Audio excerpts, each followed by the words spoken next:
గడ్డం పెంచొచ్చుగా బావా. ఏ నీకు గడ్డం అంటే ఇష్టమా? చాలా. మరి నువ్వే పెంచుకోవచ్చు కదా, బాగా వస్తుంది.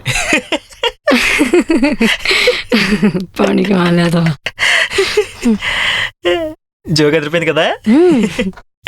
అమ్మో మన జోక్లు తెగనం పెడుతుంది. ఇంకోటి వేసేద్దాం. నువ్వు మేకప్ వేసుకో కదా. చచ్చా, న్యాచురల్ బ్యూటీ. నేను రాత్ర నాకు పీడకలు వచ్చింది. దెయ్యం కలా? అదే నువ్వే మేకప్ వేసుకోలేదు, వెరీ న్యాచురల్ గా ఉన్నావు.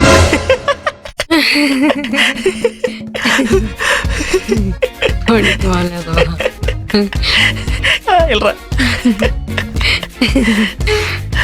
నవ్విన జాలే గాని వెళ్దామా? ఎక్కడికి వెళ్దాం? సినిమాకి. సరే ఆగు, ఒక టికెట్ బుక్ చేస్తాను. ఇద్దరం కదా. నువ్వు ఎలాగో హాఫ్ టికెట్ కదా, ఎంతే ఉంటావు. చిన్నపిల్లలు అనుకుంటారులే. బుక్ చేస్తాను, ఆగు ఒకటే.